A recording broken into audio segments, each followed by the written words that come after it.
오늘 함께 나눌 하나님의 말씀은 요한복음 21장 18절에서 25절까지 말씀입니다. 요한복음 21장 18절에서 25절까지 말씀입니다.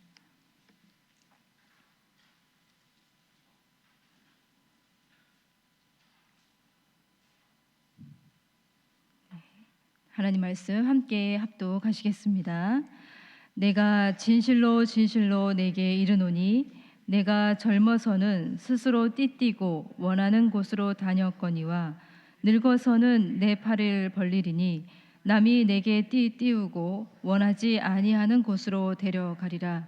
이 말씀을 하심은 베드로가 어떠한 죽음으로 하나님께 영광을 돌릴 것을 가리키심이로라. 이 말씀을 하시고 베드로에게 이르시되 나를 따르라 하시니 베드로가 돌이켜 예수께서 사랑하시는 그 제자가 따르는 것을 보니 그는 만찬석에서 예수의 품에 의지하여 주님을 파는 자가 누구오니이까 묻던 자더라. 이에 베드로가 그를 보고 예수께 여짜오되 주님, 이 사람은 어떻게 되겠사옵나이까? 예수께서 이르시되 내가 올 때까지 그를 머물게 하고자 할지라도 내게 무슨 상관이냐? 너는 나를 따르라 하시더라.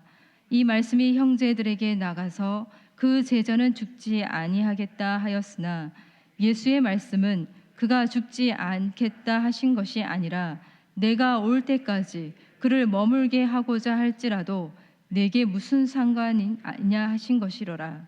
이 일들을 증언하고 이 일들을 기록한 제자가 이 사람이라. 우리는 그의 증인이 참된 줄 아노라. 예수께서 행하신 일이 이 외에도 많으니 만일 낱낱이 기록된다면 이 세상이라도 이 기록된 책을 두기에 부족할 줄 아노라. 아멘. 나태주 시인의 그 봄맞이꽃이라는 짧은 시가 있습니다. 잠깐 들려드리겠습니다. 봄이 와, 다만 그저 봄이 와, 파르르 떨고 있는 뽀얀 봄맞이꽃. 살아있어 좋으냐? 그래 나도 좋다. 아주 짧은 시입니다. 살아있어 좋으냐? 그래 나도 좋다. 그렇게 끝나고 있어요. 주님이 우리에게도 말씀하시는 것 같습니다. 살아있어 좋으냐? 한번 옆에 계신 분에게 살아있어 좋으냐? 그래 나도 좋다. 네, 살아있다는 건 정말 좋은 일이죠. 살아있는 우리를 바라보시고 우리 주님도 나도 좋다 분명히 말씀하실 것입니다. 주님의 따뜻한 사랑으로 오늘도 우리는 다시 살아있고 또 다시 살아가게 되고 다시 기도하게 됩니다. 우리 주님의 그 사랑으로 다시 살아나고 다시 기회를 얻은 이 베드로의 이야기에 우리는 함께 주목했습니다. 내 어린 양을 먹이라, 내 양을 치라, 내 양을 먹이라. 그렇게 그는 그가 고백한 사랑보다 더 큰 사랑으로 다가오신 주님으로부터 소명을 받아서 주님의 교회를 세우고 목회, 그러니까 목양의 사명을 부여받았습니다. 사실 그것만으로도 이미 충분한 주님의 사랑인데도 주님은 거기서 멈추지 않으시고 또 다른 명령을 오늘 우리가 읽은 본문에 내리고 계십니다. 19절의 마지막 부분에 보시면 나를 따르라 이렇게 되어 있고요. 22절에 보시면 너는 나를 따르라 두 번 이렇게 반복하고 있습니다. 여러분, 주님은 베드로를 처음 만난 그 순간에도 따르라 이렇게 제자로 부르셨고 마지막에도 이렇게 따르라 제자로 부르십니다. 주님의 양들을 먹이고 돌보는 목자도 마땅히 주님을 따르지 않으면 안 되기 때문입니다.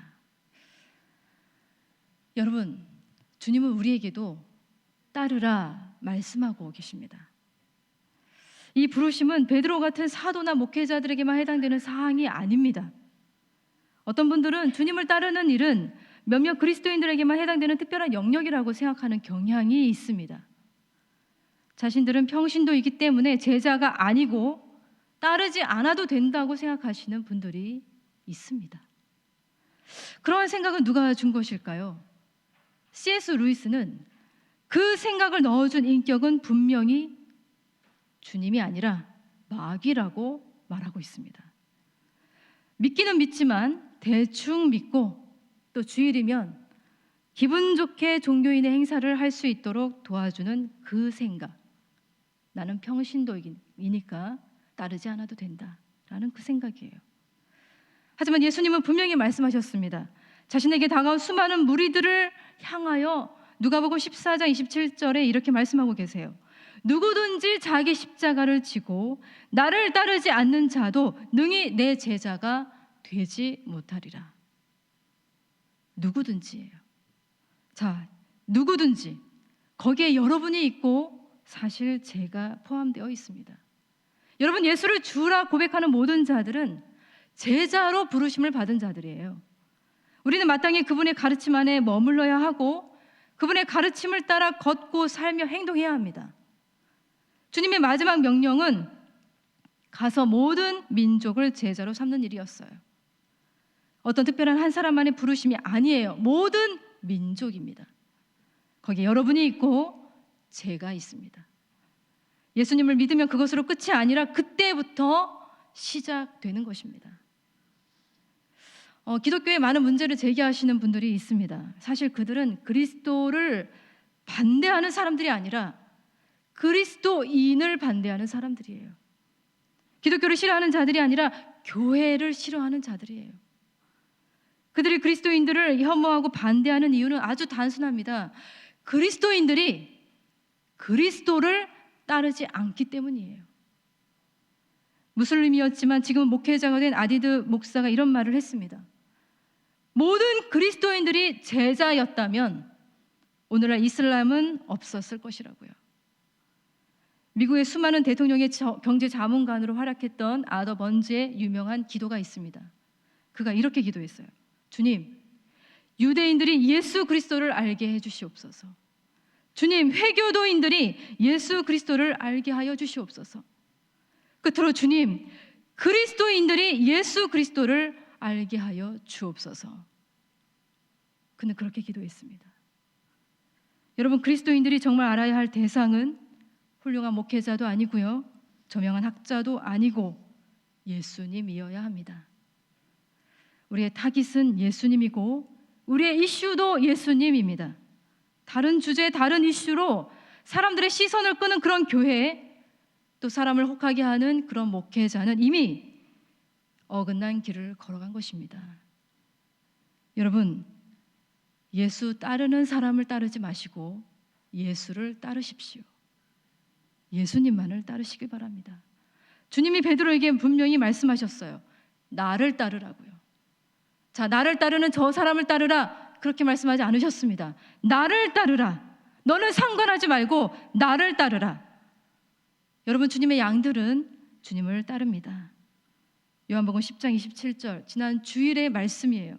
내 양은 내 음성을 들으며 나는 그들을 알며 그들은 나를 따르느니라. 그렇다면 주님을 따른다는 것은 무엇을 의미하는 걸까요? 자, 18절과 19절의 말씀을 다시 한번 우리 읽어보겠습니다. 시작.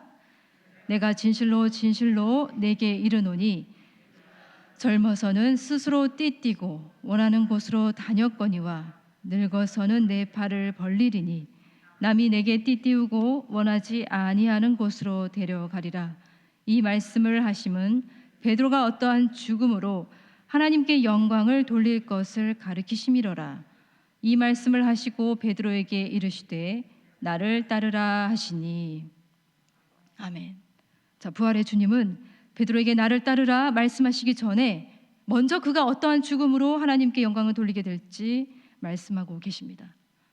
죽음을 먼저 말씀하시고 따르라 말씀하고 계십니다. 여러분, 주님을 따른다는 것은 끝까지, 그러니까 죽기까지 따른다는 것을 의미하고 있습니다. 여러분, 제자가 되는 삶에는 유통기한이 있을까요? 유통기한이 없습니다. 우리가 따라야 할 주님이 십자가의 길을 어떻게 걸어가셨는지 우리는 깊이 생각해야 합니다. 우리 주님은 끝까지 걸어가셨어요. 자기 사람을 사랑하실 때에도 끝까지 사랑하셨습니다. 기도하실 때에도 끝까지 십자가 위에서 기도하셨습니다. 끝까지 죽음의 길을 걸어가셨습니다. 중간에 포기란 없었습니다. 만약에 중간에 포기했다면 우리에게 구원은 없었을 것입니다. 로한 윌리엄스는 이렇게 말했습니다. 예수님은 인간의 가장 깊은 곳까지 참여하시고 인간의 경험 가장 낮은 곳까지 들어가셨다라고요. 우리는 죽음을 해결하기 위해 끝까지 그 죽음의 골짜기 깊은 곳까지 걸어가신 예수님을 배워야 합니다. 여러분, 제자는 이러한 주님을 배우는 사람이에요. 끝까지 배우는 사람입니다. 배움이 멈춘 사람은 더 이상 제자가 아닙니다. 베드로는 주님의 그 죽음을 끝까지 배운 사람이었습니다. 젊을 때에는 자기가 하고 싶고 가고 싶고 자신의 선택과 결정이 자유로운 삶을 살겠지만 늙어서는 자신의 의지가 아닌 다른 사람에 의해 종속되는 결말을 예고하는 이 주님의 말씀의 사실, 그가 어떠한 죽음을 맞이하게 될지 암시하는 그런 메시지가 담겨져 있어요. 교부들의 증언에 의하면 그는 거꾸로 십자가에 매달려 순교를 당했습니다. 여러분, 그러나 그의 죽음은 끔찍한 죽음이 아니라 하나님께 영광을 돌리는 그러한 죽음이라고 이미 주님이 말씀하고 계세요. 여러분, 우리가 어떻게 하면 죽는 그 순간까지도 하나님께 영광을 돌릴 수 있을까요? 사실 이 말씀에서 가장 중요한 단어는 내 팔을 벌리리니 라는 단어예요. 여러분, 한번 두 팔을 벌려보시기 바랍니다. 그러면 내 몸이 어떤 모습이 되고 있나요? 십자가의 모습이 되고 있지 않습니까? 십자가입니다. 여러분, 우리의 몸이 십자가가 되는 거예요. 여러분, 주님을 따른다는 것은 우리의 두 팔을 벌린다는 것입니다. 두 팔을 벌린다는 것은 우리 자신을 부인한다는 거예요. 더 이상 우리의 욕망을 채우기 위해서 우리가 움켜쥐지 않는다는 것입니다. 우리의 자아를 버리고 온 몸으로 두 팔 벌려 주님을 온 몸으로 온 마음으로 받아들인다는 것입니다. 주님은 우리 모두를 제자로 부르실 때 우리 전부까지 내어놓고 따르기를 원하셨습니다. 주님이 너무 과도하게 우리의 모든 것을 원하시는 것은 아닐까? 너무 과도한 거 아니실까라고 생각하시나요? 아닙니다. 여러분, 우리 주님은 우리에게 자신 전부를 주셨습니다. 그런데 왜 우리는 주님께 우리 전부를 드리기는 꺼려하는 것일까요? 주님은 우리의 시간, 우리의 일 조금, 우리의 그런 돈, 그거 조금만 원하시는 게 아니에요. 우리 주님은 우리를 원하고 계십니다. 주님은 우리를 괴롭히기 위해서 오신 분이 아니라 우리를 죽이기 위해 오신 분이십니다. 아니, 주님이 우리를 죽이기 위해 오셨다고요? 맞습니다. 우리의 못난 자아를 죽이기 위해서 오셨어요. 죄에 매여 있는 우리의 자아를 죽이고 주님으로 말미암아 다시 살게 하시려고 우리 주님이 오신 거예요. 주님은 우리의 인격에 여기저기 못난 나뭇가지를 그냥 쳐내시려고 오신 것이 아니라 나무 자체를 아예 뽑으시려고 오신 거예요. 우리가 악하다고 생각하는 그 욕망, 그렇지 않은 욕망까지도 모두 다 뽑으시고 우리 안에 새로운 나무를 심기를 원하시고 계십니다. 여러분, 우리가 흙이라고 비유한다면 그렇지, 그 흙을 완전히 갈아엎어서 새로운 씨가 뿌려지도록 하기 위해서 우리 주님이 오신 거예요. 그런 주님께 여러분 두 팔을 벌려 주님을 환대하시기를 바랍니다. 그래야 주님이 우리 안에서 일하실 때 제대로 일하실 수가 있고 주님이 주시는 것을 우리는 온전히 받을 수 있게 되는 것입니다. 두 팔을 움켜쥐고 있다면 주님으로부터 그 무엇도 받을 수 없고 무엇보다 주님을 받을 수가 없는 거예요. 움켜쥐고 있으면 그렇습니다. 여러분, 우리의 두 팔을 움켜쥐게 만드는 것이 무엇인지 우리는 들여다봐야 합니다. 결정적인 순간에 우리가 내려놓지 못한 것이 무엇인지를 보시길 바랍니다. 바로 그것이 주님을 따르지 못하게 하는 가장 결정적인 방해물이에요. 주님을 바라보다가 수틀려서 계산이 맞지 않아서 떠난 사람은 가롯 유다로 충분합니다. 여러분, 가롯 유다는 처음부터 그렇게 정해진 사람이 아니었습니다. 그도 다른 제자들과 똑같이 따르라 부름받은 제자였습니다. 그러나 그의 마지막은 배반이었고 자살이었습니다. 이제 우리는 그를 제자라고 부르지 않습니다. 여러분, 자기 생각, 자기 감정에 사로잡힌 사람을 우리는 제자라고 말하지 않습니다. 우리는 어떤가요? 우리는 주님에게 사로잡혀 있나요? 아니면 우리 자신의 생각과 감정에 사로잡혀 있나요? 여전히 우리 자신의 생각과 결정에 감정에 사로잡혀 있다면 우리는 제자로 살아가지 않고 있는 것입니다. 여러분, 주님을 따르는 우리의 삶을 방해하는 것들은 너무나도 많이 있습니다. 자, 20절부터 22절까지 말씀을 다시 한번 읽어볼까요? 시작. 베드로가 돌이켜 예수께서 사랑하시는 그 제자가 따르는 것을 보니 그는 만찬석에서 예수의 품에 의지하여 주님을 파는 자가 누구오니까 묻던 자로라. 베드로가 그를 보고 예수께 여짜오되 주님, 이 사람은 어떻게 되겠사옵나이까? 예수께서 이르시되 내가 올 때까지 그를 머물게 하고자 할지라도 내게 무슨 상관이냐? 너는 나를 따르라 하시더라. 아멘. 자, 주님을 따르다가 베드로는 예수님 뒤에 자신보다 먼저 주님을 따르고 있는 한 제자를 발견합니다. 그는 예수께서 사랑하시는 그 제자였어요. 바로 요한복음의 저자인 사도 요한이었습니다. 자, 그가 주님을 따르고 있는 모습이 이상한 모습일까요? 전혀 이상한 모습이 아닙니다. 예수님의 제자들이라면 누구나 예수님을 따라야 하는 것이 마땅한 거 아니겠습니까? 그런데 지금까지 침묵하던 베드로가 주님께 내던진 첫 마디가 이렇습니다. 자, 예수님께 베드로가 이렇게 말하죠. 주님, 이 사람은 어떻게 되겠사옵나이까? 이 사람의 미래는 어떻게 되겠습니까? 이 사람은 장차 어떻게 죽겠습니까? 참 이상한 질문이었습니다. 여러분, 예수님을 따르고 있는데 왜 갑자기 그의 미래에 대해서 궁금증이 생겼을까요? 단순한 궁금증 때문이었을까요? 아니면 그의 미래가 정말 걱정돼서 예수님께 질문했을까요? 주님의 답변은 너무나 분명하십니다. 내가 올 때까지 그를 머물게 하고자 할지라도 내게 무슨 상관이냐? 너는 나를 따르라. 내게 무슨 상관이냐? 너의 미래도 내일이고 그의 미래도 내일인데 내가 무슨 상관이냐? 그건 내일이다. 너는 나를 따르라. 너나 신경 쓰라는 거예요. 여러분, 베드로가 이러한 질문을 했다는 것은 자신이 따라야 할 주님을 향한 그 시선에서 조금 일탈하고 있다는 증거예요. 그는 주님을 계속 바라보지 못했습니다. 주님을 계속 따르지 못한 거예요. 예수님을 계속 바라보고 있었다면 과연 이런 질문을 했을까요? 주님을 따르는 우리의 믿음과 성장을 방해하는 것들은 외부에 있지 않습니다. 우리 내부에 있습니다. 우리의 시선에 있습니다. 우리가 주님을 바라볼 때의 시선은 그냥 보는 것이 아니라 조류 관찰자의 시선으로 워칭, 온전히 바라보는 것이어야 합니다. 로한 윌리엄스는 그렇게 말합니다. 조류 관찰자들이 새들의 움직임을 정밀하게 고정하여 바라보는 것처럼 그렇게 주님을 바라보아야 한다고, 그래야 제자가 될 수 있다고 그는 말하고 있어요. 시선이 흐트러지지 않는 것이에요.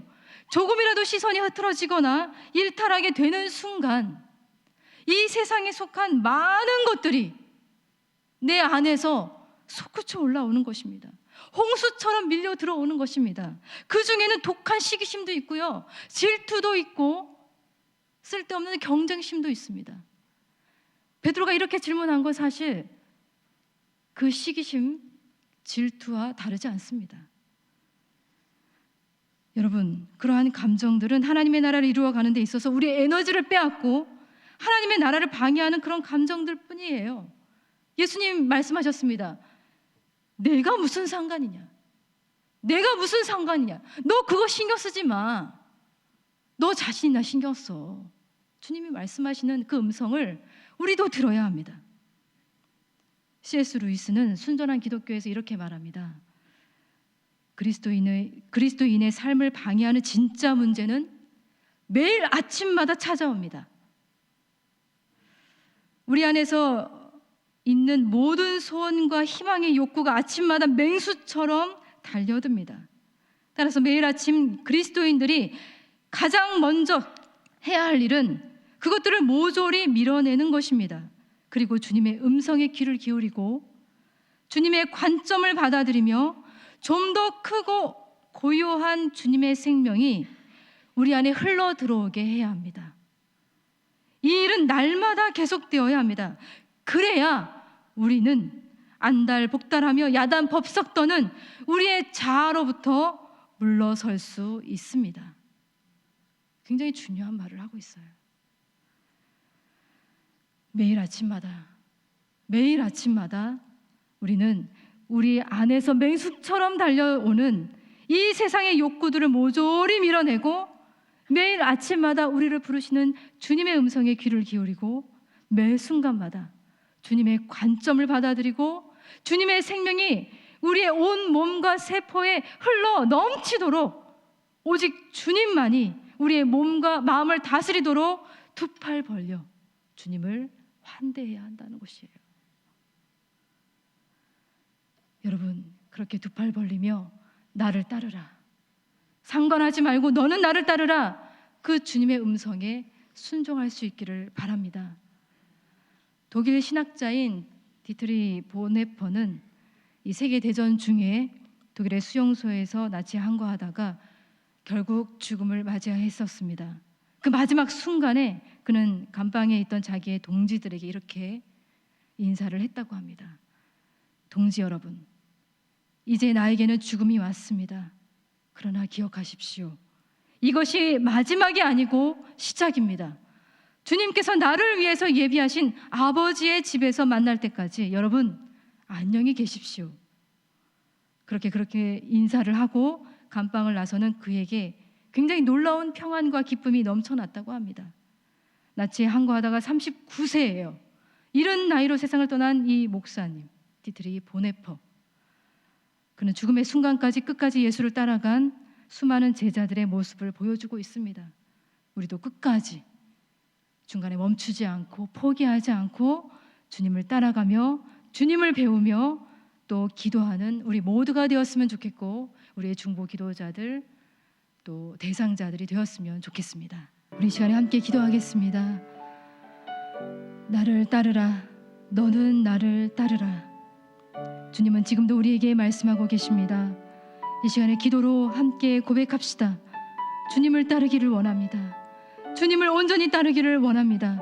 살아있는 동안 주님을 따르고 죽는 그 순간까지 주님을 따르기를 원합니다. 오직 주님만을 따르고 주님을 끝까지 배울 수 있도록 우리를 인도하여 주시옵소서. 두 팔 벌리고 주님을 따르게 하여 주시옵소서. 주님을 온전히 환대하며 주님의 관점과 주님의 시선과 주님의 그 마음이 우리 안에 충만하게 임하게 하여 주시옵소서. 주님을 향한 우리의 시선이 흔들리지 않도록 붙들어 주시옵소서. 이 시간에 우리의 기도가 주님을 따르는 기도가 되게 하시고 주님의 뜻을 이루는 기도가 되게 하여 주시옵소서. 우리 이러한 기도의 제목을 붙들고 하나님 앞에 간절히 기도하며 나아가도록 하겠습니다. 기도하겠습니다.